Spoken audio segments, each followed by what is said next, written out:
सरकार कायनात दो जहानेर सरदार नबी रहमत जनाबे मुहम्मद रसूलुल्लाह सल्लल्लाहु अलैहि वसल्लम साहाबाए केरामेर काछे যখন কোনো ব্যাপারে কোনো সময় দান চাইতেন, চাঁদা চাইতেন, কোনো সমস্যায় পড়ে চাঁদা উঠাইতেন, কে উঠান নাই? উঠান নাই? কত যুদ্ধে নিজের চাদরটা খুলে দিয়েছেন, দেও, এটা তো আপনারা জানেন। মহিলারাও দিয়েছে, পুরুষেরাও দিয়েছে, না দেয় নাই? আল্লাহর রাসূল বলতে গেলেন সাহাবায়ে কেরাম যে যার মতো করে দিয়ে যায়, যে যতটুকুন পারে ততটুকুন দিয়ে যায়। মহিলারা কানের ফুল, নাকের দুল, যে যে জায়গায় ব্রেসলাইট, তার হাতে যা আছে, পায়ে যা আছে, যতটুকুন সাধ্য আছে ততটুকুন দেবার চেষ্টা করে। সবাই যখন যার যার মতো করে দিয়ে যায়, হযরত ওমর সম্পদের অর্ধেক দিয়া দিলেন। আল্লাহু আকবার। হযরত উসমানের মতো শিল্পপতি, হাজার হাজার কোটি টাকার মালিক, সম্পদের 3 ভাগের 1 ভাগ পর্যন্ত দিয়ে দিলেন। কেউ তো তার বাগান, হাজার কোটি টাকার বাগান অর্ধেক দান করে দিলেন। যে যার মতো করে দিতে লাগলেন। কেউ হাজার কোটি টাকার সম্পত্তি দিলেন, কেউ তো কোটি টাকা দিলেন, কেউ তো লাখ টাকার সম্পত্তি দিলেন, কেউ তো হাজার টাকার সম্পত্তি দিলেন। আল্লাহ রাসূলের সামনে স্তূপ হয়ে যাচ্ছে। হঠাৎ করে আমার পয়গম্বর আখিরি জামানার নবী তাকাইয়া দেখলেন একজন জীর্ণ শীর্ণ পোশাকে হেঁটে হেঁটে আসতেছে। নবীজির সামনে এসে দাঁড়িয়ে গেলেন, হাউমাউ করে কাঁদতে লাগলেন, আর নিজেকে সামলে রাখতে পারলেন না। নবীজি ডাক দিয়ে বললেন, আপনি কাঁদছেন কেন? তিনি আর কেউ না, নবীজির কলিজার টুকরা সাহাবী, যিনি গারে সুরের রাসূলের সঙ্গে ছিলেন, হিজরতে রাসূলের সঙ্গে ছিলেন, আজ কবরে রাসূলের পাশে আছেন, জান্নাতে রাসূলের পাশে থাকবেন। রাসূল কাঁদলে বুঝতে পারতেন কেন কাঁদে, রাসূল হাসলে বুঝতে পারতেন কেন হাসে, রাসূল হাঁটলে বুঝতে পারতেন কেন হেঁটে যায়। এই লোকটার কেউ না, যার নাম হযরতে আবু বকর সিদ্দিক রাদিয়াল্লাহু তাআলা আনহু নবীজির সামনে হাজির হয়ে গেলেন। হাতের মধ্যে ছোট্ট একটা পুটলা নিয়েছেন, একটা পুটলা, আর কিছুই নাই। নবীজির সামনে হাজির করে দিলেন। কেউ তো তাকায়া দেখলেন, কেউ সম্পদের অর্ধেক দিয়ে দিলেন, কেউ তো 3 ভাগের 1 ভাগ দিলেন, কেউ তো 5 ভাগের 1 ভাগ দিলেন, কেউ তো হাজার কোটি টাকার সম্পত্তি দিয়েছেন। হযরত সিদ্দিক আকবর রাসূলের সামনে নিয়ে গেলেন। নবীজি খুলতে লাগলেন।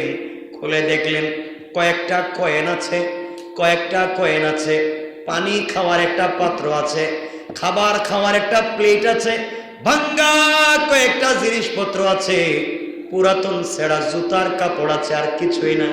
নবীজি বললেন, আবু বকর এগুলা কি নিয়ে এসেছো বুঝতে পারলাম না। আবু বকর বলছেন, ইয়া রাসূলুল্লাহ, ইয়া হাবিবাল্লাহ, আমার সাধ্যের সবটুকুন ব্যবহার করেছি। আমার ঘরের ভিতরে যা ছিল এছাড়া আর কিছুই পাই নাই। ছেঁড়া কাপড়, ছেঁড়া জুতা, আর এই ছেঁড়া কয়েকটা থালা বাসন ছাড়ার কিছু পাই নাই, ভাঙ্গা আপনার সামনে নিয়ে এসেছি। নবীজি বললেন, আবু বকর রে, ঘরে কি রেখে এসেছো? আবু বকর বলছেন, ইয়া রাসূলুল্লাহ, আমার ঘরে আজকে থেকে আল্লাহ এবং তার রাসূলকে রেখে দিয়ে এসেছি। আল্লাহু আকবার বলেন। ইয়া রাসূলুল্লাহ, ইয়া হাবিবাল্লাহ, পয়গম্বরে আরবি, আমার ঘরে আল্লাহ এবং তার রাসূলকে রেখে দিয়ে এসেছি, আর যা ছিল সব নিয়ে এসেছি। নবীজি খুলে দেখলেন 5, 10, 20 টাকা মূল্যের সম্পত্তি ছাড়ার কিছুই নাই। চোখের পানি ছেড়ে আবু বকরকে জড়ায়া হাউমাউ করে কেঁদে কপালে চুম্বন করে বলছেন, আবু বকর, আজকে সবাই যত সম্পত্তি, কোটি কোটি টাকার সম্পত্তি দিয়ে আল্লাহর যত কাছে যাইতে পেরেছে, তুমি ছেঁড়া জুতা, ছেঁড়া কাপড় আর ভাঙ্গা থালা বাসন দিয়া তার চাইতে বেশি কাছাকাছি পৌঁছে গিয়েছ। এই জন্য আল্লাহ বুঝাতে চান, বান্দারে, তোমার সাধ্য যতটুকুন আছে, সাধ্যের সবটুকুন ভালো ব্যবহার করো। এর মাধ্যমে তুমি আমার কাছে চলে আসতে পারবে। বেশি কিছুই লাগবে না, রব বেশি কিছু চাই না, শুধু তোমার দিলটা আমি জানতে চাই। কারণ তোমার নাই, তুমি কোত্থেকে দিবে আমি তো জানি। এই জন্য আল্লাহ রাব্বুল ইজ্জত ওয়াল জালালের পয়গম্বর বলেছেন, যাদের নাই তারা যা আছে তা দিয়ে তো 500 বছর আগে ধনীদের আগে জান্নাতে যেতে পারবে, কারণ ধনীরা হিসাব না দিয়ে পা পিছলাতে পারবে না। ঠিক কিনা আওয়াজ করে বলে? কথাগুলো কি বুঝতেছেন আমার? এজন্য আমার বন্ধুগণ ভালো করে মনে রাখবেন, আজকে বাজারে গিয়েছেন আপনি, বাজারে একটা মাছ উঠেছে, মাছের দাম 1 লক্ষ টাকা।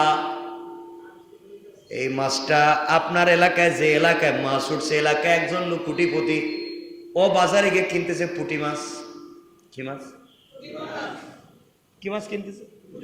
1 লক্ষ টাকার মাছটা কিনবো কে? আমি কিনতে পারবো? কিছু কয় না। রিক্সাওয়ালা কিনতে পারবে? ঠেলাওয়ালা, ভ্যানওয়ালা? কিনবে কে? এই সময় আল্লাহর রাসূলের নির্দেশ হলো, ও কোটিপতি, তুমি যদি গরিব লোকের মাছটা কিনে না নো, কেউ তো কিনে নিবে না, বিক্রিও করতে পারবে না, সব লস হয়ে যাবে। আমি আল্লাহ টাকা দিয়েছি, সাধ্য মতো তুমি নেও, খেতে না পারলে গরিবকে দিয়ে দিও, এর মাধ্যমে আমি আল্লাহ এই গরিব লোকটার রিজিকের ব্যবস্থা করে দিতেছি। আপনি বললেন কোন ধনী লোক না, আমি রিক্সা চালাইতে কি হয়েছে, আমি দরকার হলে গ্রামীণ ব্যাংক থেকে টাকা উঠে নিয়ে যাই, এটা আবার হারাম। আপনার সাধ্যের বিপরীতে চলাই, এজন্য ইসলাম উসুল ভিত্তিক, নিয়ম ভিত্তিক। আপনি নিয়মের উল্টা গেলেই গুনাহ হয়ে যাবে, আপনি নিয়মের উল্টা যেতে পারবেন না। আপনার সাধ্য নাই, আপনি তো দেখবেন যাদের পেটে খাবার নাই, হের কথা শুনলে মনে হইবে হে আমেরিকার প্রেসিডেন্ট। কথা বলেন না কেন? তার বক্তৃতা শুনলে, তার বাপের ঘরে খাবার নাই, তার নিজের ঘর বাড়ি নাই, মনে হচ্ছে বিশাল বড় ব্যক্তিত্ব। আছে না নাই? পকেটে কিন্তু খাবার নাই, টাকাও নেই, আর যে লোকটার আছে হে কথাই বলে না। আছে না? এবার কিছু লোক আছে বুম উল্টো পাল্টা বক্তৃতা করে, আর পেটে একটা জোরে ধাক্কা দিলে বোম মারলেও সুন্দর করে কুলফল্লা বলতে পারে না, কিন্তু ফতোয়া যখন শুরু করে তখন বড় বড় মুফতিরাও ফেল। ঠিক কিনা বলেন? এগুলা করা যাবে না।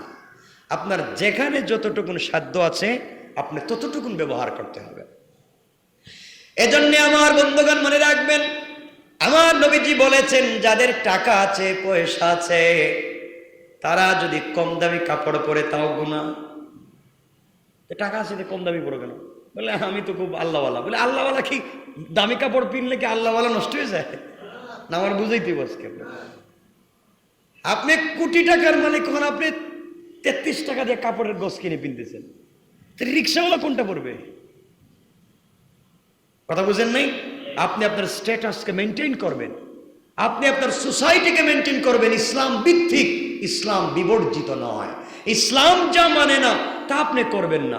এবার আপনার টাকা আছে, আপনি এখন খুব সুফি, তো সুফি কাপড়ে চুপড়ে, সুফি খাদ্যাভ্যাসে, সুফি তো হবে ইসলামের মৌলিক নীতিমালায়। আপনি বেশি ইবাদত করবেন, বেশি বেশি দান করবেন। ঠিক কিনা বলেন? আপনি দামি একটা প্যান্ট শার্ট যদি বানান আর 1-2 মাস পরার পরে যদি গরিবকে দিয়ে দেন, তাহলে সব কমবে না বাড়বে?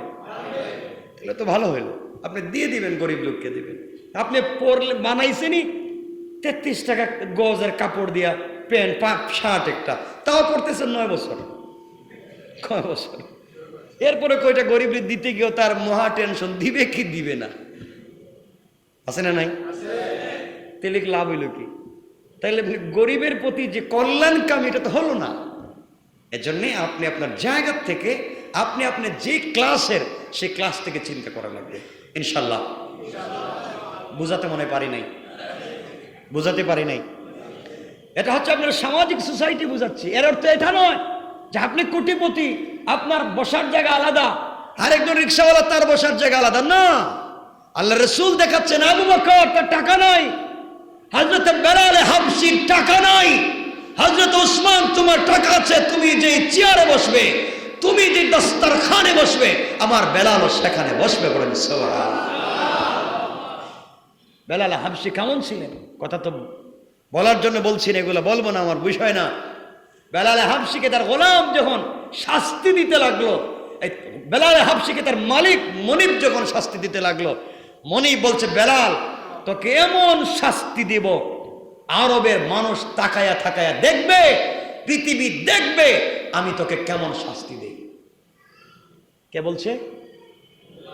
বেলালের মুনিব বেলালকে বলছে। বেলাল বলছেন, মুনিব শুনো, তুমি আমাকে এমন শাস্তি দিবে আর আরবের মানুষ তাকায় থাকায় দেখবে, আমিও কথা দিলাম এমন ধৈর্য ধারণ করব, আল্লাহর আজিম থেকে তাকায় তাকায় দেখবে। আল্লাহু আকবার বলেন।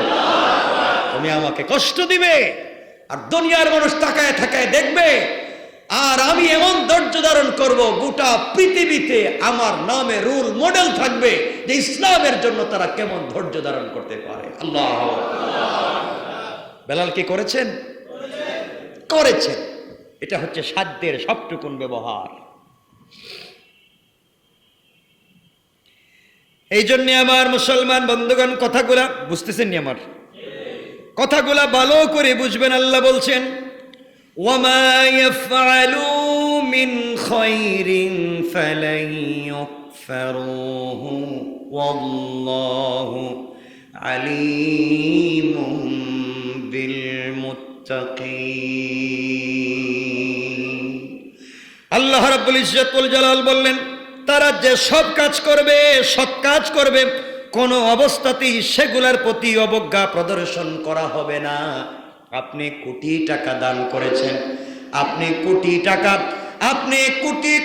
টাকা দান করেছেন, আর একজন 2 টাকা দান করেছে, তার দানটাকে অবজ্ঞা করে দেওয়া হবে না, তার দানটাকে ছোট করে দেখা হবে না। আল্লাহ রাব্বুল ইজ্জত ওয়াল জালাল বলছেন, পরহেজগারদের বিষয়ে আমার আল্লাহ অবগত। আল্লাহ বলেন, ওয়াল্লাহু আলীমুম বিল মুত্তাকিন। আল্লাহ রাব্বুল ইজ্জত ওয়াল জালাল বললেন, আমি আল্লাহ সকল পরহেজগার মুত্তাকিদের ব্যাপারে অবগত। কোন সুবহানাল্লাহ, আল্লাহু আকবার বলেন। তাহলে আমরা আমাদের জায়গা থেকে চেষ্টা করব ইনশাআল্লাহ। একজন 1 লাখ দিতে পারবে, আমি 1 টাকা, সব সময় সব জায়গায় পারবো না ইনশাআল্লাহ। আর 2 জনে মিলে 1 টাকা, তাও তো পারবো না? এই তৌফিক আমাদের নাই, মনে হয় নাই। তাহলে বোঝা গেল এই জায়গায় আমরা না, আর একটু আগাইয়া গেছি। যাই হোক, আমার কথা কি বুঝতেছেন আপনারা? চেষ্টা করবেন। সংক্ষেপ করে করে যাচ্ছে, খুব বেশি বলবো না। এতক্ষণ আপনাদেরকে এগুলো বললাম। এখন কথা হলো, আল্লাহ এখানে সবাইকে সমান করছেন। কত সুন্দর করে আল্লাহ বলছেন, এখানে কাউকে গালি দেন নাই, কাউকে কষ্ট দেন নাই, কোন ধর্মের মানুষকে আঘাত করেন নাই। তোমরা মানুষকে শুধু শুধু খারাপ ভাবো, খারাপের ভিতরে হয়তো ভালো আছে নাকি? কত সুন্দর করে বলছেন না? প্রথমে ধর্মের কথা বললেন, তোমরা শুধু শুধু খারাপ ভাবো, এই সবগুলা খারাপ। না রে, কিছু লোক আছে রাত্রবেলা আমাকে সেজদা করে, তোমরা শুধু শুধু সবাই খারাপ বলো। না রে, রাত গভীর রাত্রে আমি আল্লাহর পথে দান করে, তোমরা জানো না, এভাবে বললেন। এরপরে ছোট লোকের দান, বড় লোকের দান, সোসাইটি মিলাইয়া আল্লাহ সবাইকে বুঝাইয়া দিলেন, সাধ্য মতো দিতে থাকো, এতটুকুন বলছেন। এখন আল্লাহ তাআলা বলছেন, যাদেরকে বেশি সম্পদ দিলেন কিন্তু আপনি দিতে পারলেন না, দেখবেন বহুত গরিবের মন বড় আর বহুত ধনীর মনও নাই। আল্লাহ জানি এটা ভুল বলে ফেলছে, বাস্তব বলেন না। ধনী ও পকেটে হাত দিয়ে, মানে হে জানে তার পকেটে এই বান্ডিলে কয় টাকা, হ্যাঁ টান দিলে দেখবেন 5 টাকা নিলে 10 টাকা হয়ে গেছে। সেটা পকেটে বুঝে শুনে রাখছে, আমার হাত এখানে দিলে ওই টাকা বাইরে সে ওই টাকাই দিবে। এমন লোক আছে যে একটা ফিতরাকে 75 টাকারে 10 জনে বন্টন করে দিছে। কয় টাকা করে বললো? 75 টাকারে দিছে কয়জন রে? 10 জন রে। নাই নাই হবে না কিচ্ছু। এগুলা যদি করেন, আপনার 5টা ছেলে আছে, আপনি পাওয়ার দেখান, আপনার ক্ষমতার পাওয়ার দেখান। মানে এতক্ষণ তো ভদ্রতার সাথে আল্লাহ কথাগুলো বুঝাইয়া দিলেন, এখন দেখেন একটু হুমকি দিচ্ছেন। হুমকি বলছেন, কথাবার্তা শুনবা না, টাকা পয়সা আছে দিবা না, তাহলে খবর আছে। আমি বলছি মনে হয় রাগ করলেন? আমি বলছি আয়াতটা শুনেন। আয়াত হচ্ছে 116, আয়াত নাম্বার 116, 4 নম্বর পারা, 3 নম্বর সূরা, সূরা আলে ইমরান। এরপরে আল্লাহ বললেন, আল্লাহ রাব্বুল ইজ্জত ওয়াল জালাল বললেন, ইন্নাল্লাযীনা কাফারু লান তুগনিয়া আনহুম আমওয়ালুহুম ওয়ালা আওলাদুহুম মিনাল্লাহি শাইআ ওয়া উলাইকা আসহাবুন নার হুম ফিহা খালিদুন। আল্লাহ রাব্বুল ইজ্জত ওয়াল জালাল বলে, নিশ্চয় যারা কাফের হয়, নিশ্চয় যারা অস্বীকারী হয়, আল্লাহ বললেন, এরপরের শব্দে বললেন লান তুগনি আনহুম আমওয়ালুহুম, তাদের ধন সম্পদ, ওয়ালা আওলাদুহুম, তাদের সন্তান সন্ততি, মিনাল্লাহি শাইআ, আল্লাহর সামনে কখনো কোনো কাজে আসবে না। সন্তানটাকে দ্বীনের রাস্তায় দিতে পারলেন না, সম্পদ আল্লাহর রাস্তায় দান করতে পারলেন না। আল্লাহ বললেন, তোমাদের টাকা পয়সা সম্পত্তি, তোমাদের সন্তান আদি কিয়ামতের দিন আমি আল্লাহর সামনে কোনো কাজে আসবে না। এই কথা বলেই যদি আল্লাহ শেষ করে ফেলতেন তাহলে এত ভয় লাগতো না। এরপরে বলছেন, ওয়া উলাইকা আসহাবুন নারি হুম ফিহা খালিদুন।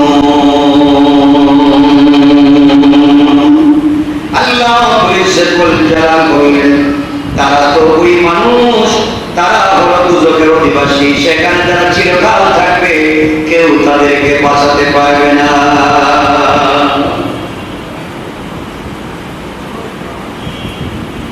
বুঝতে পারছি কি অর্থ দাঁড়ালো? আপনার সম্পদ কিয়ামতের দিন কাজে বলতে হবে, কাজে আপনার সন্তান কাজে আপনার পাওয়া। বলছেন এগুলো নিয়ে যারা বসে থাকো, দাম খয়রাত করো না, ঠিকানা কোন জায়গায়? কয়দিন? কয়দিন? চিরস্থায়ী। কি স্থায়ী?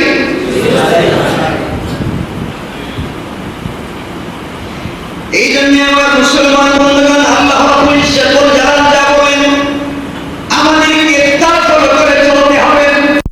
দুনিয়ার জমিনে নাফরমানি অন্যায় করা যাবে না, দুনিয়ার জমিনে হারাম কাজ করা যাবে না, দুনিয়ার জমিনে ফিতনা ফাসাদে লিপ্ত হওয়া যাবে না।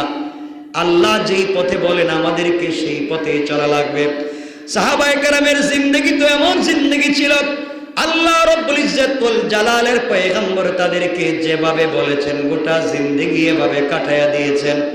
আল্লাহর রাসূল আমাদেরকে বলে দিয়েছেন, তোমরা সালাত পড়ো, সৎ কাজের আদেশ দাও, অসৎ কাজ থেকে লোকদেরকে বিরত রাখো, বাধা দাও, হালাল খাও, হারাম থেকে নিজেকে বাঁচাও, অন্যায় নাফরমানি থেকে নিজেকে বাঁচাও, অশ্লীল অনাচার পাপাচার থেকে নিজেকে বাঁচাও, 6-9 থেকে নিজেকে বাঁচাও। অন্যায় অনাচার করা যাবে না, হারাম কাজ করা যাবে না। গোলাম রে, এরপরে তোমার যা আছে সাধ্য মতো দান করো। ওগুলা যদি করতে পারো, আমি আল্লাহ ঘোষণা দিলাম কিয়ামতের দিনে আমার রাসূলের নিজ হাতে হাউজে কাউসারের পানি পান করাইয়া আমি আল্লাহর আরশে আজিমের ছায়ায় জায়গা দিয়া বিনা হিসাবে জান্নাতের ওয়াদা দিলাম। কান সুবহানাল্লাহ। এই জন্য আমার বন্ধুগণ, অন্তরে যখন ব্যথা লাগবে, কষ্ট আসবে, আল্লাহর কদমে সিজদায় পড়ে আল্লাহর কাছে কান্নাকাটি করে বলেন, দুনিয়া যা আছে সব থেকে যাবে। এরপরের আয়াতে আল্লাহ বলতেছেন, দুনিয়া যা আছে তা কি। আমরা বেশি লম্বা করব না, এখানে রেখে দিতে চাই। আল্লাহ বলেন, মাসালু মা ইউনফিকুনা ফি হাদিহিল হায়াতিদ দুনিয়া কামাসালি রিহিন ফিহা সির। আল্লাহ রাব্বুল ইজ্জত ওয়াল জালাল বললেন, দুনিয়ার জীবনে যা কিছু ব্যয় করা হয় তার তুলনা হলো জড়ু হাওয়ার মতো, তার তুলনা হলো জড়ু হাওয়ার মতো। যা তোমরা দুনিয়ার জমিনে যা কিছু ব্যয় করো, দুনিয়ার জীবনে যা কিছু ব্যয় করো, জড়ু হাওয়ার মতো। কিসের মতো? কোন জীবনে? দুনিয়ার জীবনে। বলেন কোন জীবনে? আল্লাহ রাব্বুল ইজ্জত ওয়াল জালাল বললেন, এগুলার মধ্যে অনেক মন্দ জিনিস রয়েছে। তোমরা তো দুনিয়ার জীবনে শুধু নিজের জন্য, দুনিয়ার জন্য ব্যয় করলে, জড়ো হাওয়ার মতো একদিন সব উড়ে যাবে, কিছুই থাকবে না। কিন্তু তোমরা যদি আমি আল্লাহর রাহে দান করে যেতে পারো, দুনিয়ায় তো পাবে পাবে, আখিরাতে বিনিময়ে জান্নাত পেয়ে যাবে। সুবহানাল্লাহ, আওয়াজ করে বলুন। আজ আমরা পারবো তো ইনশাআল্লাহ? সবাই বলেন ইনশাআল্লাহ। আলোচনা অনেক লম্বা হয়ে গেছে, 10:15। লম্বা করতে চাই না, আর লম্বা করতে চাইবো না ইনশাআল্লাহ। আমরা কথাগুলো এতক্ষণ যা বলছি মনে থাকবে তো ইনশাআল্লাহ? একে অপরের জন্য দোয়া করবেন, আল্লাহ যেন আমাদের সবার দোয়াকে কবুল করেন। সবাই বলেন আমিন। আমার জন্য দোয়া চাই, আপনাদের জন্য দোয়া থাকলো। আমার ভাই তার বাবার দ্বিতীয় মৃত্যুবার্ষিক, এই জন্য দোয়া চেয়েছেন। আমরা একে অপরের জন্য দোয়া করব ইনশাল্লাহ। ইনশাল্লাহ সবার জন্য দোয়া করব। হ্যাঁ হ্যাঁ, সবার জন্য দোয়া করব। বসুন সবাই, আমরা কথাও বলবো, আমরা দোয়া করব। বসেন। اللهم صل على محمد وعلى آل محمد كما صليت على إبراهيم وعلى آل إبراهيم إنك حميد مجيد. اللهم بارك على محمد وعلى آل محمد كما باركت على إبراهيم وعلى آل إبراهيم إنك حميد مجيد. বসুন, আমরা মুনাজাত করব। এদেরকে বলো তো ওগুলো বন্ধ করে দিতে, এগুলো রাখছে কিনা তুমি?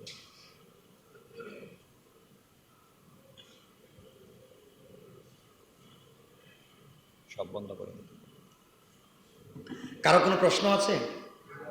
5 মিনিট। কারো কোনো প্রশ্ন বলেন না, কোনো প্রশ্ন থাকলে বলেন। 5 মিনিট।